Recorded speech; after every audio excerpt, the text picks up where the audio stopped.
Primera actividad, una conferencia que se titula Ser educador en tiempos de excepcionalidad.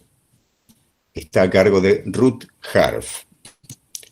Ruth Harff es esencialmente una maestra. Toda su formación estuvo dirigida en una dirección donde la educación y las posturas ético-ideológicas se unen.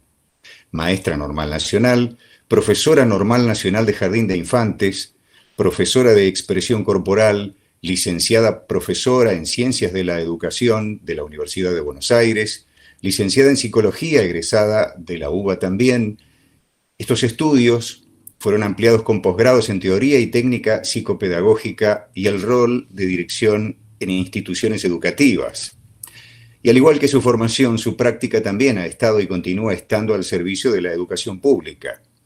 Para no hacer una larga historia de su trayectoria, podemos nombrar, entre las anteriores y las actuales, profesora en la Universidad de Buenos Aires y otras universidades y profesorados, directora del Centro de Formación Constructivista y coordinadora del equipo de capacitación en servicio para directivos en la Escuela de Maestros, ex-CEPA de la Ciudad de Buenos Aires, donde actualmente forma parte de la comisión que está elaborando la carrera de formación directiva para futuros directivos de todos los niveles.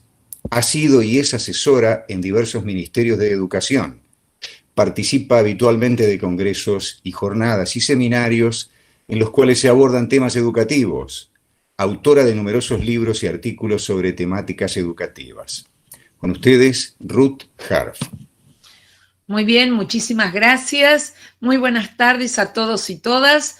Y antes que nada, mi agradecimiento a la Facultad de Ciencias de la Administración y a la UNER por esta invitación. Yo diría que más que agradecerles por la invitación, agradecerles por atreverse a invitarme.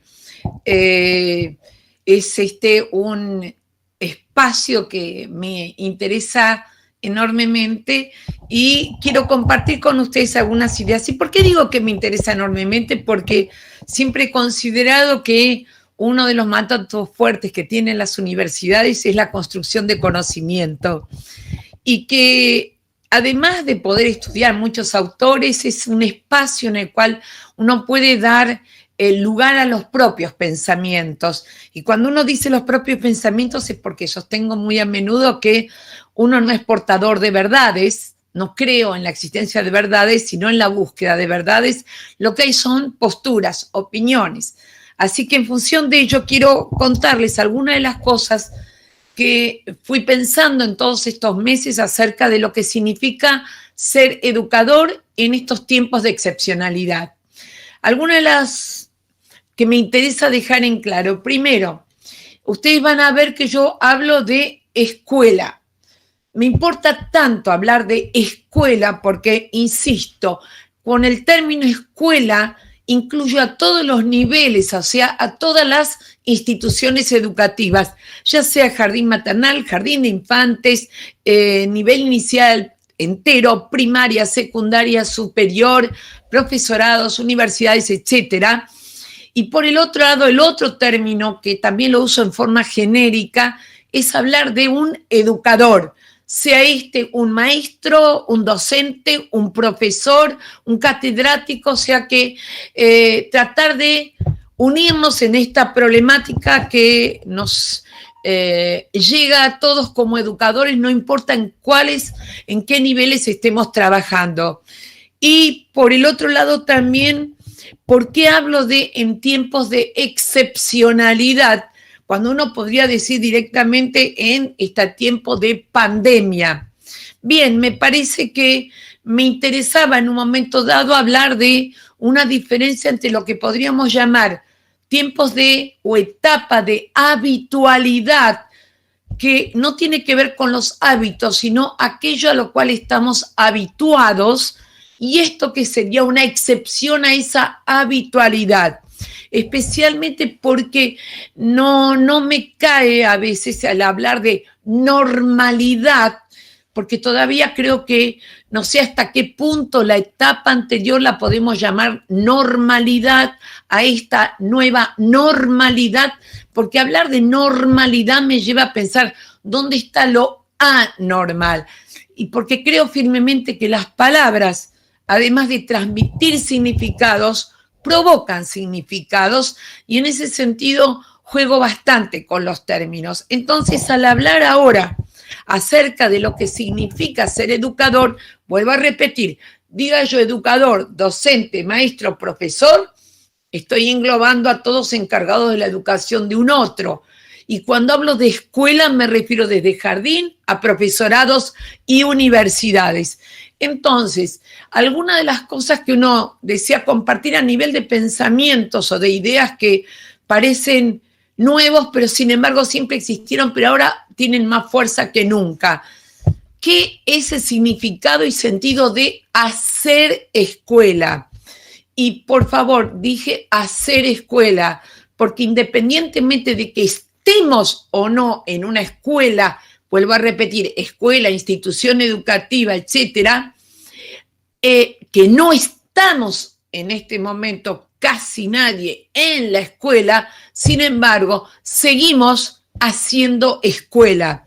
Y desde el primer momento, ¿cuáles serían los sentidos y significados?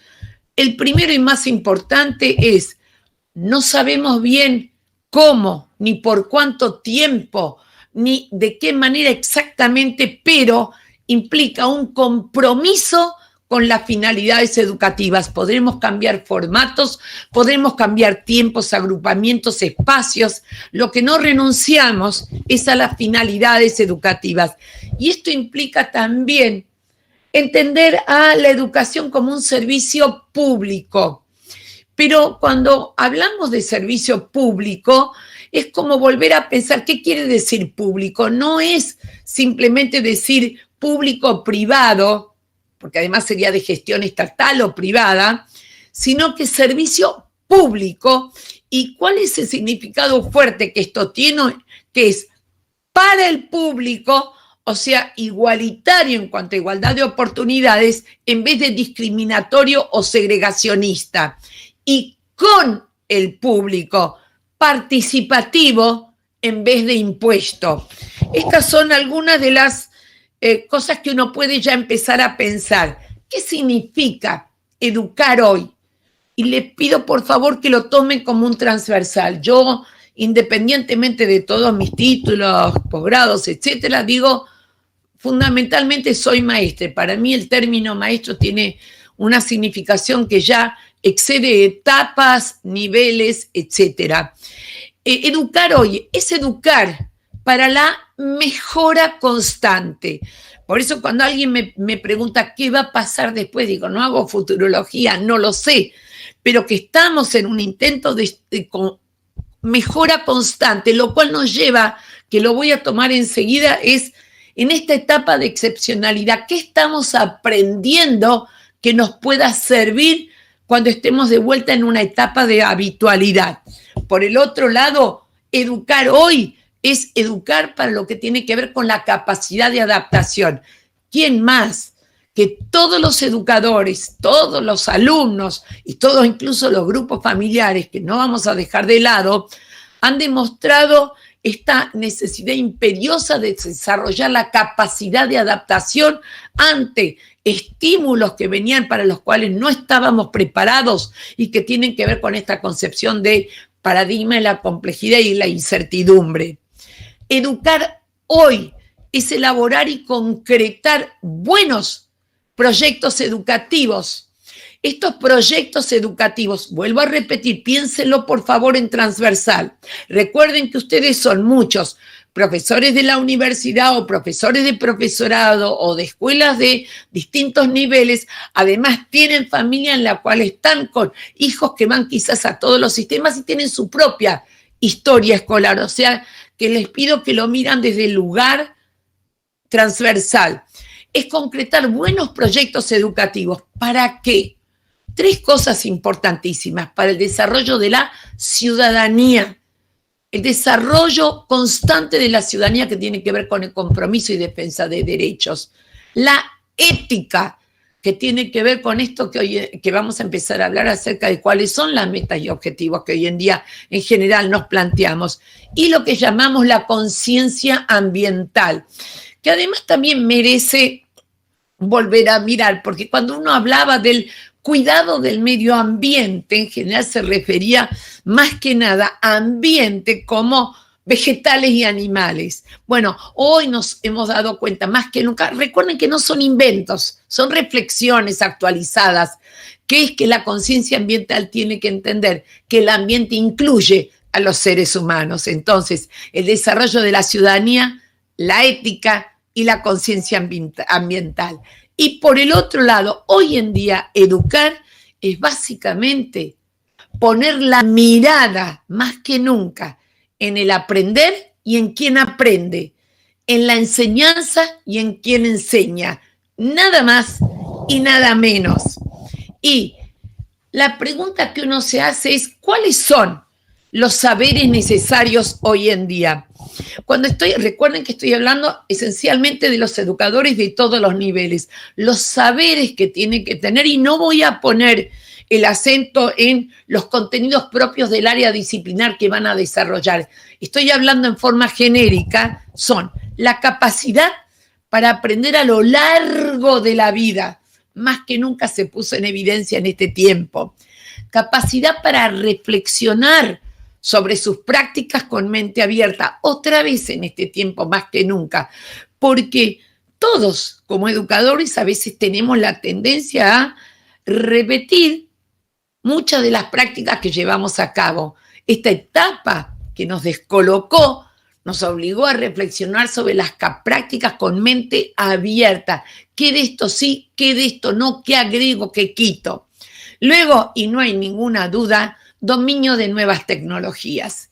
Esto que uno podría preguntarse, ¿fue siempre? Sí, por supuesto que sí, pero nunca tuvo tanta necesidad, tanta fuerza y tanta potencia como ahora, donde nos encontramos no solamente con el uso de plataformas, de programas, de otros dispositivos, o sea, darnos cuenta que estas nuevas tecnologías se nos hacen necesarias no solamente para cumplir con un programa. Por el otro lado, esencial hoy en día, disponibilidad para trabajar en equipo.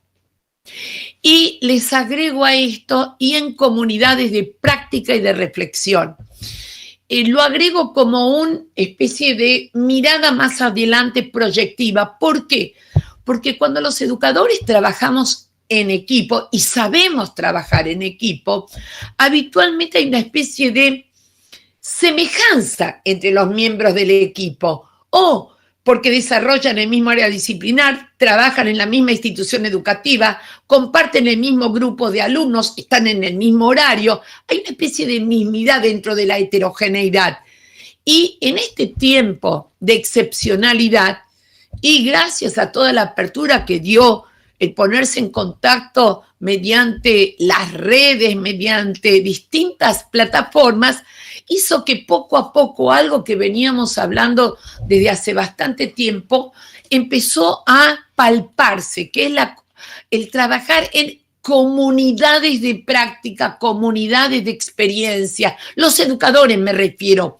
Hoy más que nunca hubo una explosión prácticamente de foros donde se compartían ideas, donde teniendo muchos que grabar por primera vez clases, las pusieron en los foros, la pusieron en las redes y hubo una circulación de saberes, circulación de información que hizo que cada vez más se empezase a construir lo que podríamos denominar un conocimiento colectivo, no necesariamente compartido, porque a veces me lleva a construir más conocimiento aquel con el cual no acuerdo que aquel que es prácticamente mi espejo. Por el otro lado, dentro de estos saberes necesarios hoy, adaptación a los cambios sociales. Yo hay algunas cosas que, si ustedes me permiten, casi las voy enumerando porque son situaciones que vivimos y que tenemos el derecho a reflexionar sobre ellas. O sea que los cambios sociales estaban con nosotros o sin nosotros, no hay ninguna duda, pero en este momento tuvimos que adaptarnos a la existencia de estos cambios sociales para hacer propuestas diferentes. Escuchar con comprensión y empatía. Cuando digo comprensión y empatía, es darnos cuenta que había que entender, apoyar, comprender al otro, fuese quien fuese el otro, de autoridades a los docentes, de docentes a los estudiantes, alumnos e incluso a los grupos familiares. Escuchar, entender y comprender que no siempre requería estar de acuerdo, pero más que nunca esto se puso de manifiesto. Usar imaginación y creatividad. Si en algún momento tuvieron que ponerse de manifiesto fue ahora. Esto es lo que significó en este tiempo ser educador. Imaginación y cómo hago creatividad, que no tiene que ver únicamente con el ámbito de lo artístico, sino de qué otra manera se puede hacer esto. Por lo tanto, también va acompañado de un compromiso muy grande por parte de los educadores de pensar y actuar con autonomía responsable. Ser autónomos no es hago lo que quiero, sino decido lo que hago. O sea, cada uno conocía su grupo de estudiantes, de alumnos, y tuvo que tomar decisiones en base a que no estaban compartiendo un espacio y un tiempo como podría ser dentro de la institución educativa, sino que prácticamente estaban inmersos, no digo invadiendo, espacios que habitualmente se denominan a espacios de lo privado. Tuvieron que, el educador y sus saberes es aprender a explorar puntos de vista alternativos. Esto que siempre tratamos de desarrollar a nuestros alumnos, que tiene que ver con el juicio crítico, con la diversidad de pensamiento y la divergencia de opiniones, se pusieron más que nunca de manifiesto. Y como haciendo un pequeño tejido entre todas las ideas, flexibilidad, animarse a probar nuevas ideas, y acompañadas de otras acciones. Y muy importante, salir de la respuesta única. ¿Qué quiero decir con esto? Esto casi es un mandato. Fíjense ustedes que si yo los viese en este momento a todos, les diría que todos, independientemente de la diferencia de edad que tenemos, venimos de lo que podríamos llamar la escuela de la respuesta única. Sea en los niveles que ustedes digan, en cualquiera. ¿Qué quiere decir esto? Si ustedes recuerdan su propia experiencia escolar, van a ver que a menos que cuando un profesor hacía una pregunta, ustedes tuviesen la respuesta correcta, que además era una sola, se callaban la boca, o sea, había muchísimo silencio. Bueno, una de las cosas que tuvimos que empezar a darnos cuenta es salir de la respuesta única para hacer el camino a la respuesta, que puede no ser la única y puede no ser la correcta, pero es cuando decimos dar la palabra al alumno o al estudiante, lo que estamos queriendo decir es empezar a trabajar con la idea de que primero que aparezcan las respuestas, luego las analizaremos. Por el otro lado, este docente, educador, profesor, se encuentra hoy con una serie de retos y perspectivas, no nuevos, pero amplificados. Primero, el educador es el actor esencial e imprescindible para entender lo que sucede con su grupo, que a veces no están en los programas, no están en los lineamientos curriculares, no están en las normativas. Él es el que está con el grupo. Se enfrenta cada día a situaciones, y ahora y siempre, cuya solución o el modo de resolverla no es ni la verdadera ni la única, sino la posible, la probablemente adecuada o, como podríamos decir, la mejor dadas las circunstancias. Y este educador actúa con un conocimiento profesional, pero que no nos iguala a todos los que nos formamos en los mismos profesorados, en las mismas universidades, etcétera, sino que va a estar siempre filtrado ese conocimiento por la personalidad de cada uno, por su propia experiencia y por el contexto laboral concreto en el cual se desempeña. Esto nos lleva a seguir mirando a este educador y me apareció la ruedita. Usted sabe que cuando aparece la ruedita significa que, a ver, yo sigo mientras tanto hablando, ignorar, bien, Se me detuvo mi computadora. Bien, entonces por el otro lado, yo sigo hablando mientras que mi ruedita decide volver a aparecer. O sí, está forzo salida y vuelvo a entrar. Te oímos perfectamente, Ruth. No te preocupes, en estas épocas esto puede suceder y realmente no me asusta demasiado. Vuelvo a comenzarlo y listo. No se hagan ningún problema. Lo que me interesa, ¿se entiende hasta acá lo que venía diciendo? Perfectamente. Se escucha perfecto. No te preocupes, les doy permiso para que respiren a todos, pero no se hagan muchas ilusiones, ¿no? Esto no significa que se puedan ir a tomar un café ni nada por el estilo.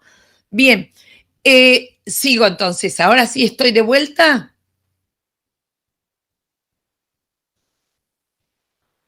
Denme indicación ustedes si está todo en orden.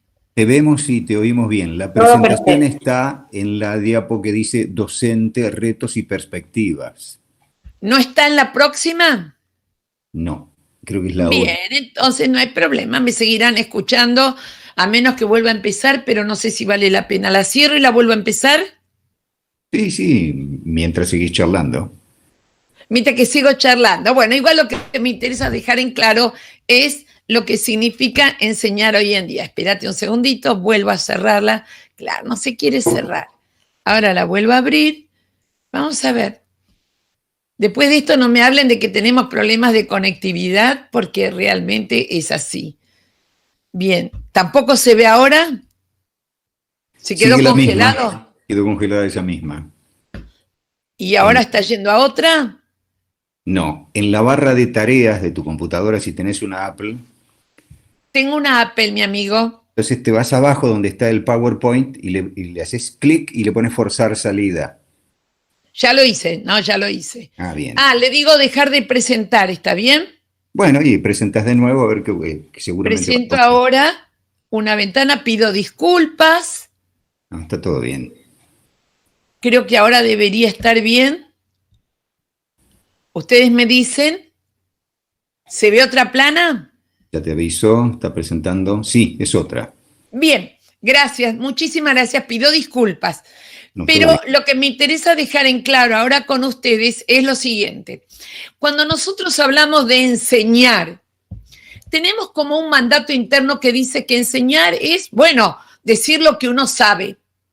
Bien, lo que vamos a tratar de ir viendo de a poco es que enseñar no es solo decir lo que uno sabe. Y esto es algo que en esta etapa de excepcionalidad se puso muy de manifiesto, pero me interesa rescatarlo porque si no parecería realmente que un educador sabe mucho de una materia y la transmite, pero hay mucho más que eso. Entonces, enseñar es comprender que se aprende dialógicamente, o sea, estando con el otro o con los otros, es siempre la educación un lugar de encuentro. Enseñar no solo es decir lo que uno sabe, es incentivar a volver sobre lo aprendido, visibilizarlo. La pregunta es, ¿por qué voy a poner el acento en esto? Porque en todos los niveles donde ha habido mayor o menor posibilidad de conectarse vía en forma virtual, tenemos la misma cantidad de niveles o de chicos que no han podido conectarse, no han podido estar en contacto, como es el habitual. Entonces he escuchado muchísimas veces que dicen cosas como año perdido. Primero y fundamental, no existe algo llamado año perdido, porque ningún año vivido es año perdido. Pero por el otro lado, hubo, al decir de Paulo Freire, una serie de vivencias y experiencias en las cuales la gente ha aprendido, nuestros alumnos han aprendido, quizás no los contenidos curriculares, pero entonces incentivar a volver sobre lo aprendido, visibilizarlo para ver de qué manera lo utilizamos en el ámbito educativo. Por lo tanto, junto con esto es aprovechar las experiencias que traen y brindar nuevas. O sea, la lógica curricular, no importa en qué nivel uno estés, habitualmente es la siguiente. Vos venís a la institución educativa, aprenderás contenidos Y luego irás al escenario extraescolar para aplicar esos contenidos. En muchos casos, en muchas situaciones, no solamente nivel de la educación del sistema, los chicos están, nuestros alumnos, en la realidad extraescolar y quizás la institución educativa tiene que seguir recogiendo esas vivencias y experiencias y brindarles nuevas. O sea, cambiar un poco esa lógica curricular. Por lo tanto, favorecer la predisposición a explorar alternativas, no solamente nosotros, sino nuestros alumnos. Fíjense que cuando estamos hablando en muchas áreas de las universidades donde se presentan a parciales o tienen que dar exámenes, etcétera, aún en esta época, habitualmente es usando la palabra escrita o la palabra oral. Pero en este momento también, cuando aparecen tanto todo lo que tiene que ver con los videos, con los audios, con streaming, etcétera, etcétera, es explorar alternativas para poder aprender y alternativas para poner de manifiesto lo que se ha aprendido. Todo ello son situaciones que no me llevan a mí a decir qué maravilla esta etapa de excepcionalidad, sino la pregunta es, cuando no puedo cambiar muchas de las cosas que están sucediendo, la clave es ¿y qué hago entonces para mejorarlas? ¿Qué es lo que tengo que tener en cuenta? Otra de las cosas importantes es enseñar, además, no es solo decir lo que uno sabe, es, y esto fue siempre así, esencialmente producir condiciones para que el otro aprenda. Creo que fue el mandato más grande que tuvimos, donde venimos de instituciones educativas en las cuales, en todos los niveles, la idea más o menos que el supuesto representación que regía nuestra cabeza era: yo enseño, uso estrategias para enseñar. Si el otro no aprenda es porque no se dedicó, porque no se comprometió, porque no entendió, porque no le da. No sé qué, pero no le da. Bueno, hoy en día más que nunca nos dimos cuenta que enseñar es producir condiciones para que el otro aprenda. Y tuvimos que desarrollar alta creatividad para ver qué condiciones podíamos dar para que el otro, nuestro alumno, pueda aprender. Otro elemento importante, generar un espacio de seguridad.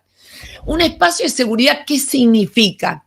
Teniendo en cuenta las distintas etapas de los sistemas educativos a lo largo de la historia, cuando alguien me pregunta qué llamo educativamente un espacio de seguridad, por supuesto que tomo en cuenta todo lo que tiene que ver con conectividad, con sanidad, con todo lo que ustedes digan, pero en este caso, pedagógicamente, un espacio de seguridad es aquel en el cual ninguno de nuestros alumnos, de nuestros estudiantes, tenga temor a decir lo que piensa.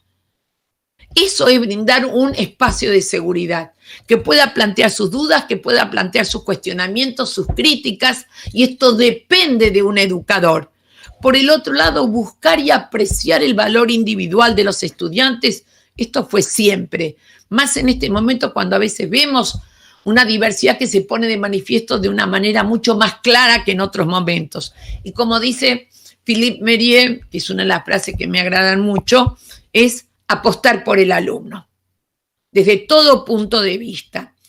Y tenemos con que el educador tiene un alto compromiso ético. Y ese compromiso ético que como educador con un mandato social tiene, no se declama, se pone de manifiesto en actitudes y acciones. O sea, yo insisto siempre con esto cuando hablamos de un educador, de siempre. Los valores no se declaman, no se hablan, se actúan. Cuando hablamos de cuidar el cuidado del otro, la atención al otro, no son solamente palabras. El respeto por el otro se actúa.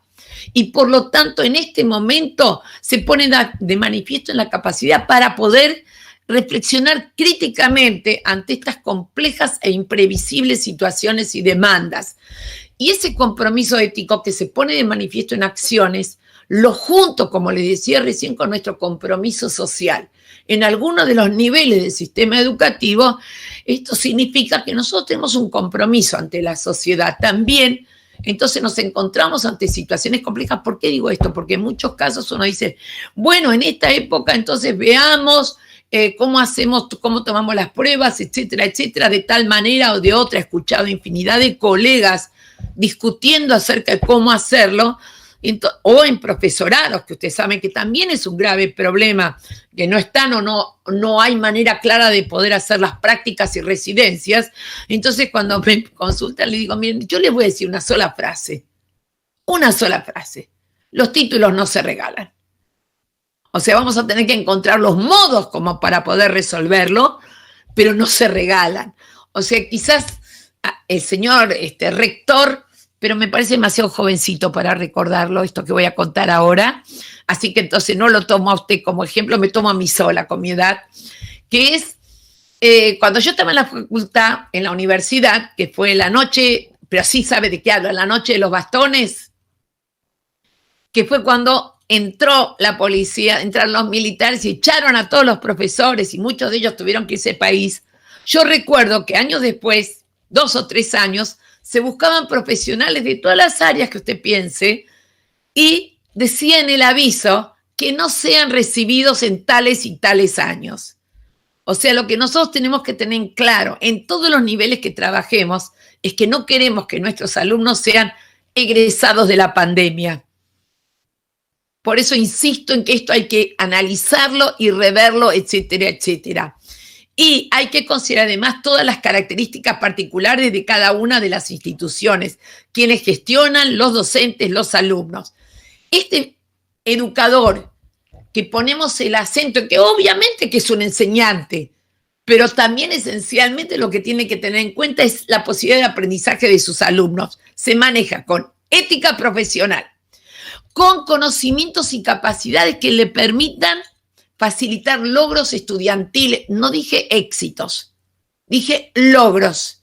No creo en una sociedad exitista, sí creo en desarrollar al máximo la potencialidad de cada uno de nuestros educadores y potenciar la autonomía en el aprendizaje. Fíjense ustedes que esto de la autonomía en el aprendizaje, esto no es nuevo, pero ahora en esta etapa de excepcionalidad nos dimos cuenta que se dio que los tiempos cambian, los espacios cambian, los dispositivos cambian.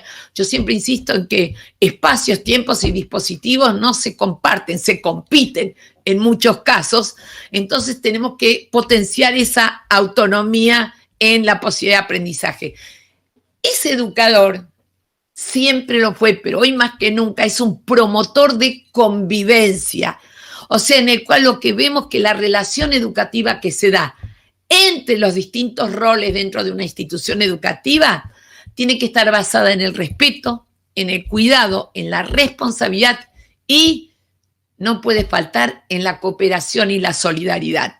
Por lo tanto, tenemos que contribuir a ese desarrollo integral del alumno. ¿Para qué? Para poder formarlo o contribuir a la formación en una participación pacífica, activa, crítica y transformadora en la sociedad.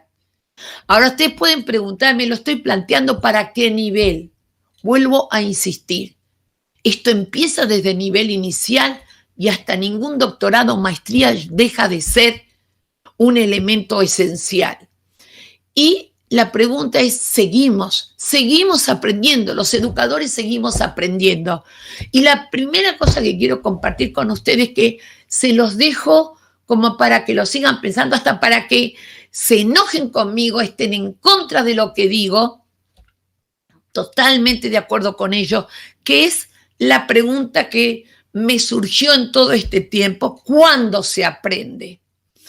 Bueno, no, un momentito, se aprende era cuando uno está en la escuela, en el jardín, en la universidad, en el profesorado.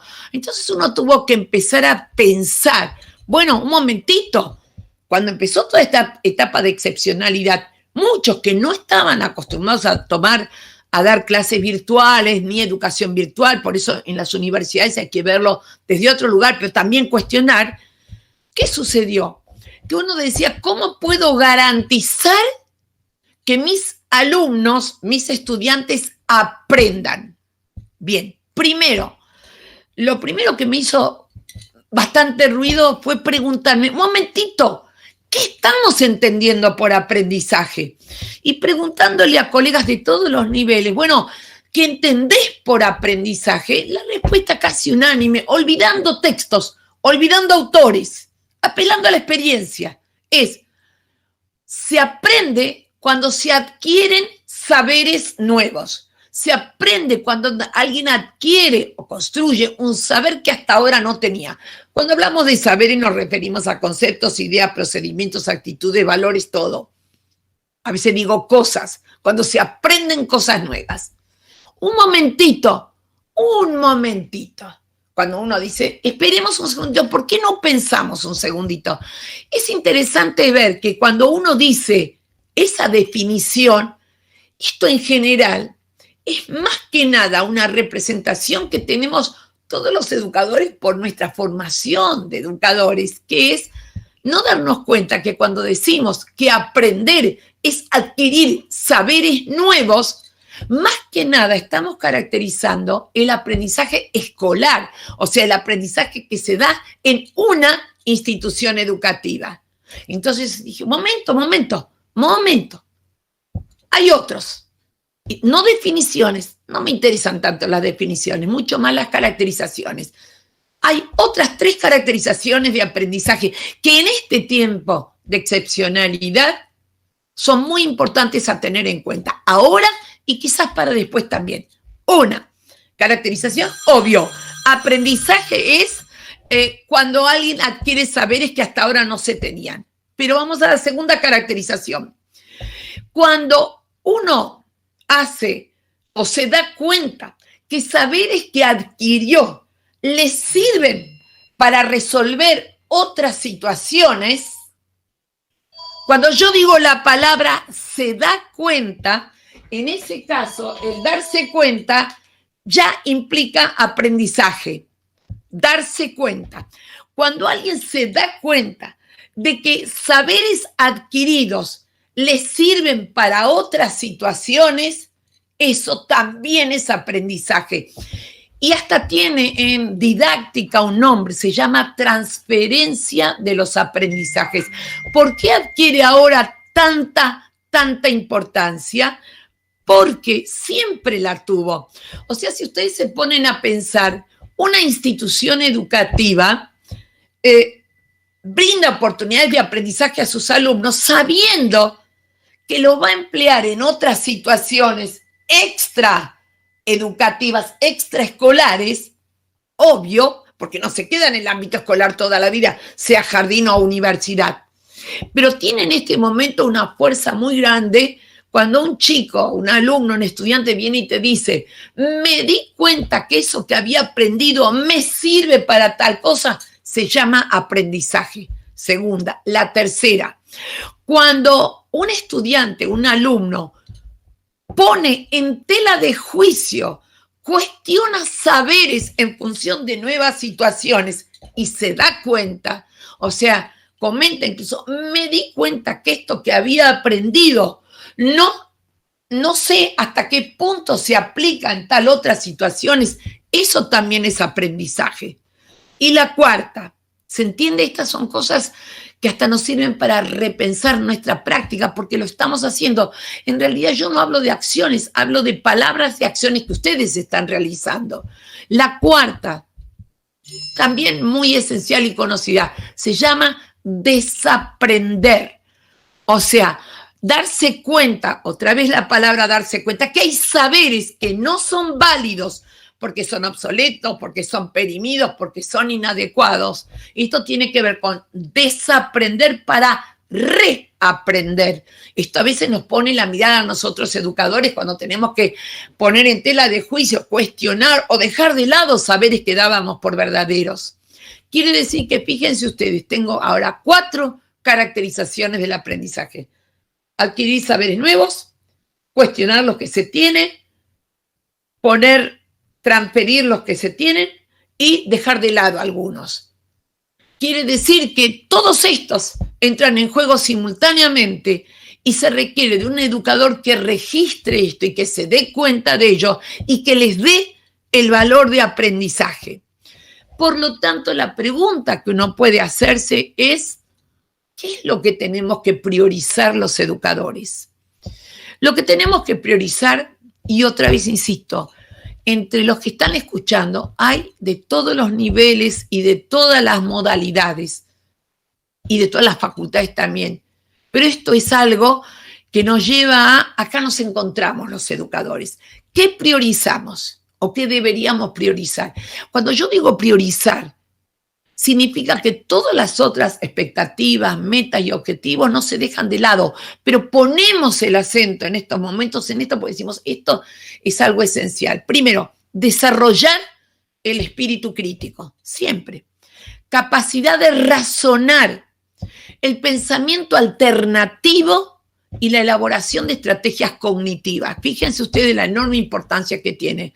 Ustedes me pueden decir, yo tengo alumnos de 25 y ¿te parece poco? Solamente que lo ponen en juego en función del área disciplinar en el cual trabajan. ¿Lo trabajo con chicos de 4 años? Por supuesto que sí. O sea, me abarca toda la escolaridad de alguien. Características esenciales que a veces en este momento se pusieron más de manifiesto que nunca. Los que llamamos, a nuestros alumnos les falta motivación, usamos ese término, o cómo los estimulo, cómo los incentivamos. Y entonces les cuento, que ustedes lo saben mejor que yo, déjenme que lo ponga en palabras, que hay 2 ingredientes esenciales para todo, para nosotros también, que son la curiosidad y el desafío. Cuando alguien despierta nuestra curiosidad, no nos para nadie. Cuando algo implica un desafío y de qué otra manera, estas preguntas que son potenciadoras, eso es lo que hoy en día tenemos que priorizar. Curiosidad, ¿por qué? Es hacerse preguntas sobre el cómo y por qué de las cosas.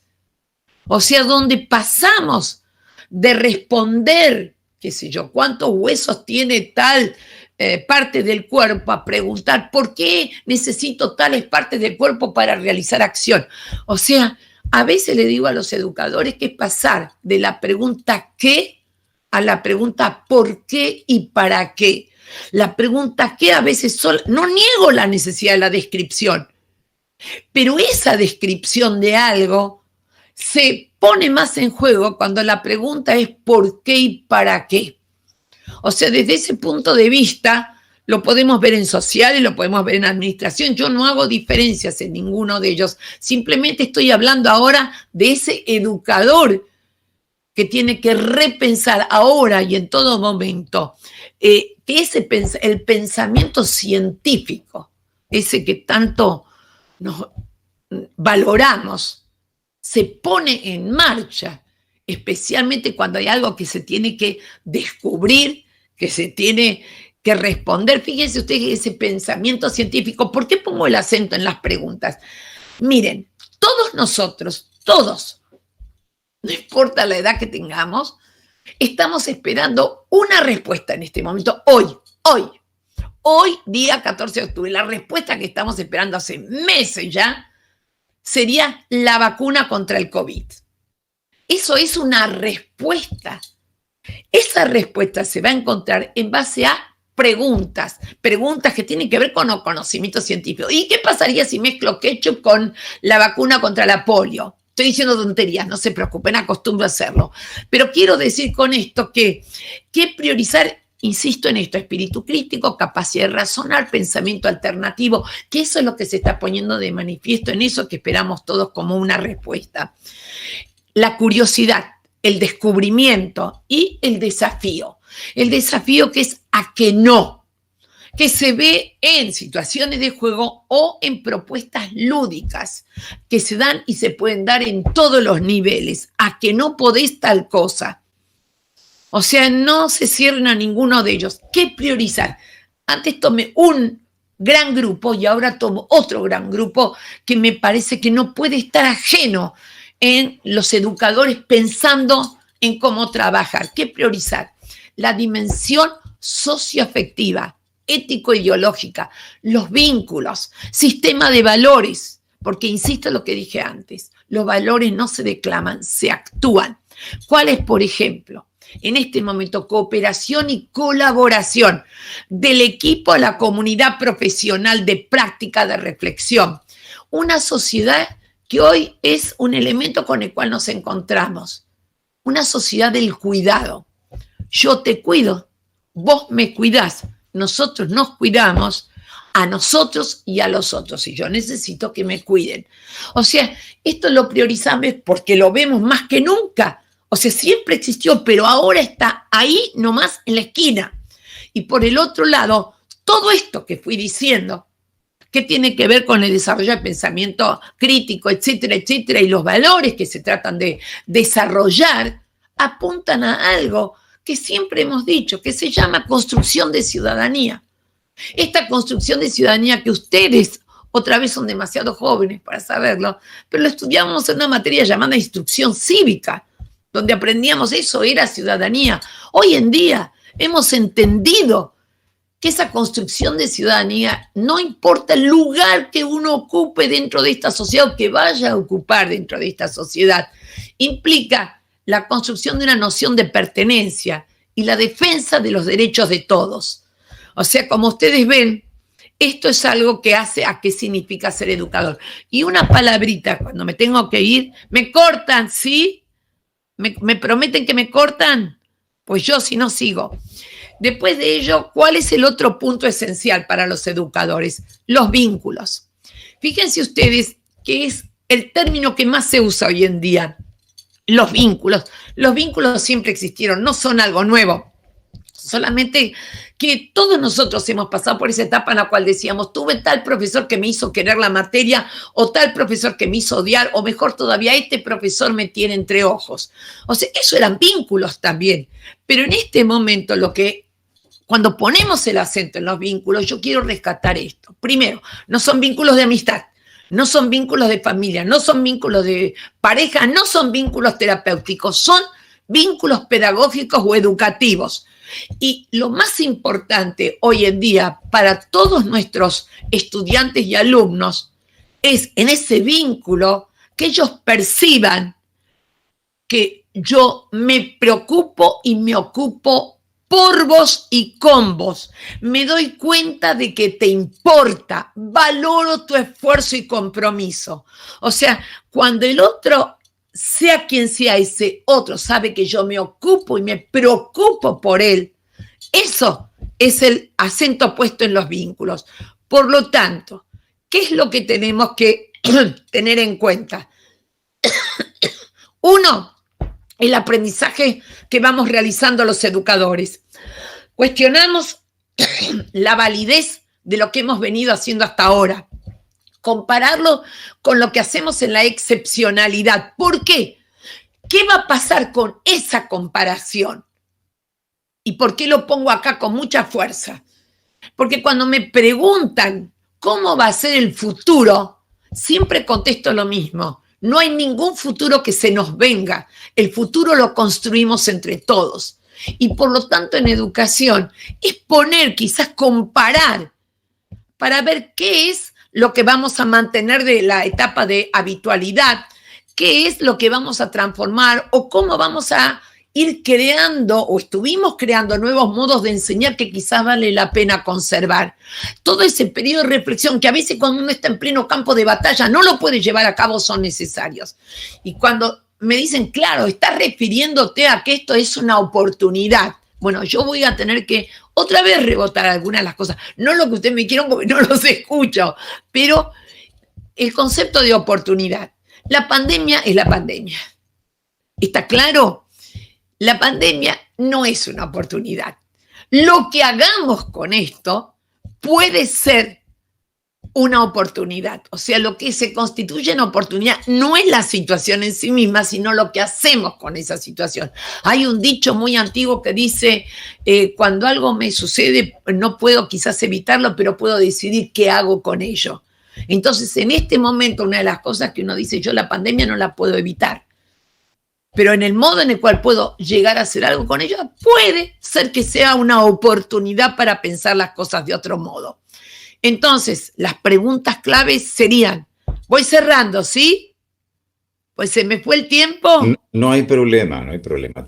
Vas a dejar. No quiero quitarle a mi colega que sigue ni un minuto, por favor. No hay problema. Vas a dejar un lugar para preguntas, ¿sí? Sí, entonces directamente que me salteo alguna, porque quiero respetar a todos, el por qué, el para qué, qué es lo que tenemos que reflexionar hoy. Se requiere esa reflexión, por favor. Parecería que esto lo tenemos que preguntar solamente cuando estamos estudiando para ser educadores. No, ahora, requiere una nueva pregunta. ¿Por qué, para qué y cómo del enseñar y el aprender? ¿Por qué, para qué y cómo de la evaluación? Dar una visión global del desarrollo de la humanidad. Nunca, como ahora, nos dimos cuenta que conformamos una trama humana global. La otra también se puso de manifiesto. ¿Qué pasa con el tema del acceso a la información? ¿Dónde, cómo y cómo poder evaluarla?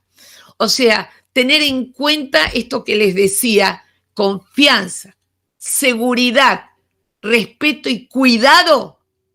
Esos son los pilares de la profesión de docentes, de gestores, de profesores, de directivos. La mejora, la innovación y el cambio que puedan darse tienen que estar basados en la necesidad y no en la imposición.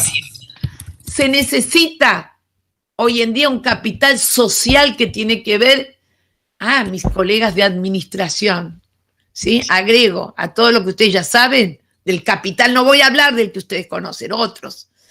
El capital social que tiene que ver con las interacciones y las relaciones interpersonales. Se necesita un capital profesional fuerte que surge del intercambio de saberes y experiencias. Y a mí me gusta una frase que se dijo hace un par de años por un representante educativo de una república de Sudáfrica, que dijo, para educar a un solo chico hace falta la tribu entera. Y dijo también Hannah Arendt, gran filósofa, si las sociedades democráticas son aquellas que garantizan a sus miembros el derecho a tener derechos, la educación tiene que ser entendida como un derecho que da derechos. Y entonces, igual antes de ir, ahora contesto las preguntas que quieran, e igual antes de irme les leo algo, pues yo nunca participo en algo sin comentar o leerles algunas líneas. Acá estoy de vuelta, me pueden preguntar lo que quieran, si es que hay preguntas, o comentar, o enojarse.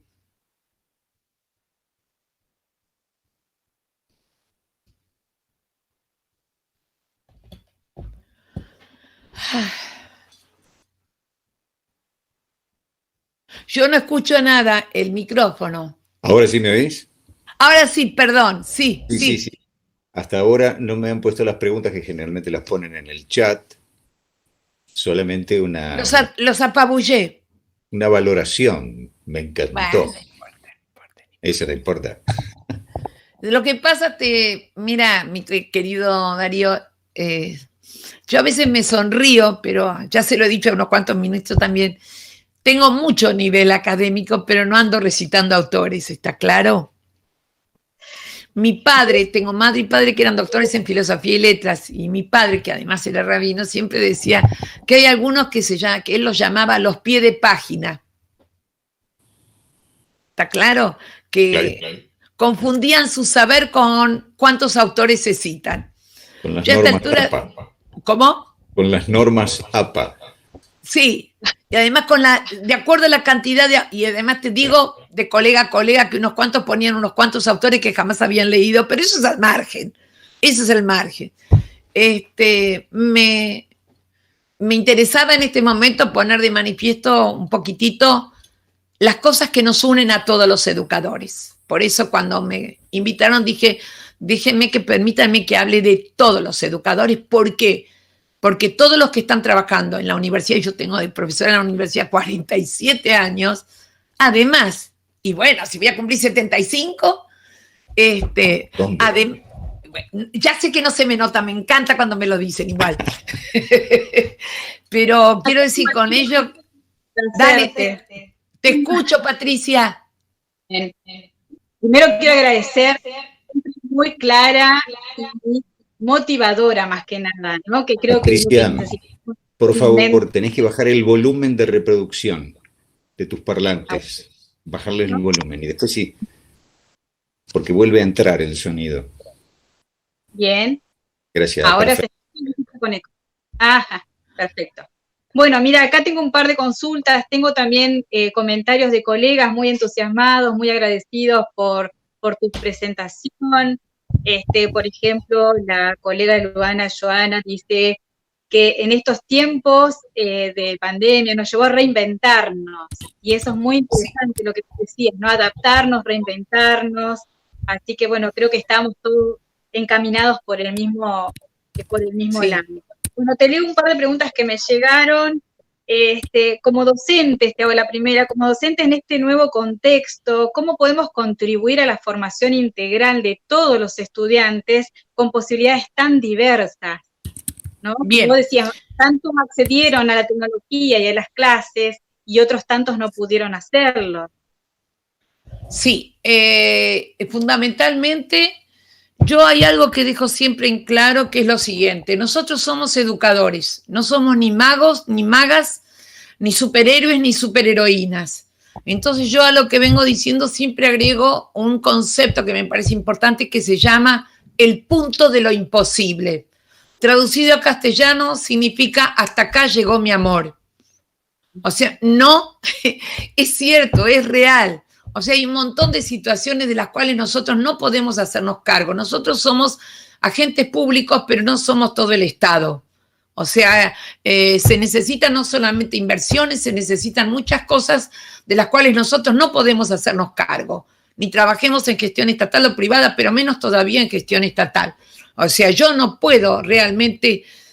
Asumimos roles que no nos corresponden. Yo te cuento, yo vivo en la ciudad de Buenos Aires y mis nietos van acá a una escuela de gestión estatal, una escuela pública, y muy a menudo los familiares donamos data de nuestros celulares para que los chicos puedan tener clases. Lo hacemos con todo el amor y el cariño, no es función nuestra. Entonces, cuando alguien me pregunta cómo podemos hacerlo, lo primero es reconocer que yo, como profesional de la educación, tengo un compromiso y no hay nada que pueda cuestionar el altísimo nivel de compromiso de todos los educadores. Y para que ustedes, uno lo puede preguntar o pueden buscar estadísticas, entre los educadores de todos los niveles, al mes de septiembre, octubre, puede haber habido siempre un 30% de licencias. Este año no llegó ni al 3%. Época de receso invernal, donde educadores de todos los niveles dijeron: yo tengo que tratar de seguir en contacto, conectado con mis alumnos, porque me necesitan, no para enseñarles tal o cual contenido. Entonces, a mí me van a poder discutir muchas cosas, pero nunca jamás el compromiso de los educadores. Pero también entender que hay cosas que nosotros no podemos resolver, porque están fuera de nuestro alcance. Sí.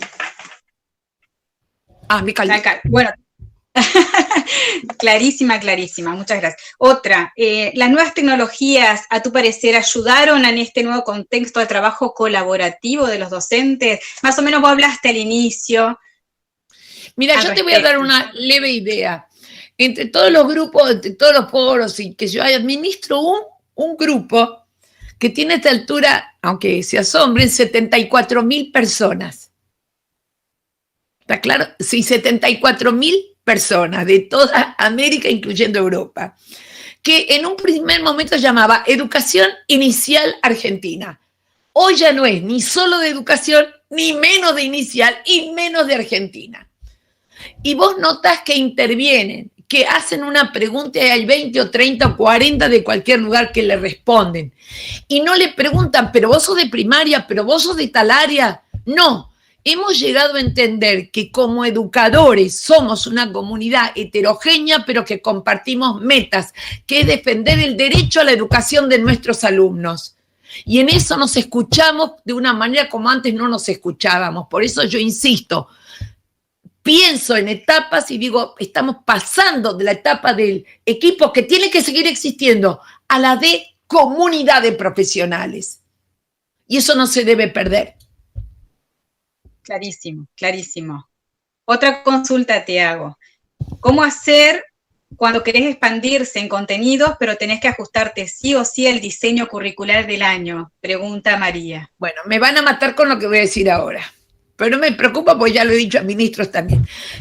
No tengo ningún problema. Bueno, yo establezco una diferencia Señor rector, no se enoje conmigo con lo que voy a decir ahora, ¿escuchó? Una diferencia entre cuando algo es un mandato y cuando algo es una prescripción. Un mandato tiene carácter de imperativo.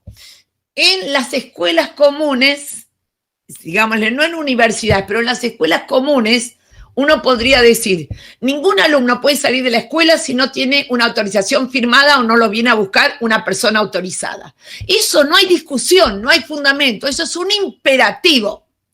Un lineamiento curricular no es un imperativo, es una prescripción. Y nosotros trabajamos en instituciones educativas situadas, no sitiadas.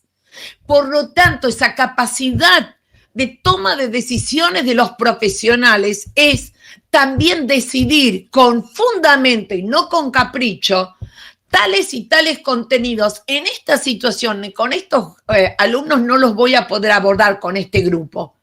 Eso nos convierte en profesionales. Por favor, yo la otra vez lo discutía con otros colegas diciéndoles, no se va a medir la capacidad y calidad profesional de los educadores por los resultados. A veces es por las intenciones. Piensen, por favor, un segundito. Si midiésemos la capacidad profesional de los médicos y todos los trabajadores de salud por la cantidad de muertos que logran salvar del COVID-19. ¡Absurdo! ¿Por qué? Porque hay un montón de variables que intervienen que están fuera del alcance de los médicos. Entonces yo pido que entendamos, voy a evaluar el desempeño de un docente por el compromiso, por la entrega, por la posibilidad de sentarse a pensar otros modos y no solamente en los resultados de aprendizaje. Si no son los esperados, pues tendremos que ver el año que viene qué hacemos. Pero no vamos a poner en tela de juicio bajo ningún punto de vista el desarrollo profesional, la disposición, la capacidad, la inventiva y el compromiso de los educadores de todos los niveles, bajo ningún punto de vista. Bien, y ahora dos comentarios nada más. No hago preguntas porque ya Patricia, estamos en ¿Puedo leer tiempo. algo? ¿Puedo leer algo? Yo les cuento. ¿Por qué leo algo? Nos quedan tenés 2 minutos, Ruth. No lleva nada más que 1 minuto y medio. Yo leo porque si uno quiere que los alumnos lean, lean ustedes. Y la pregunta es que hay que leer lo que se les dé la gana. Bueno, esto es de una autora nuestra que se llama Silvia Schuher. Y dice, palabras para regalar. Te regalo una palabra con cinta y moño de esas que se desatan cualquier otoño. Una palabra blanda, con piel de espuma, para soplarle al viento y llenar la luna. Luna de una palabra, que soñadora vive cuando se duerme y muere con la aurora. Te regalo una palabra, sin decir nada, porque la traigo escrita en tu mirada. Una palabra enorme con nuez y ruido, de las que no se pierden cuando se han ido. Te la regalo ahora, porque es urgente que te des vuelta y veas que estoy enfrente. Muchas gracias.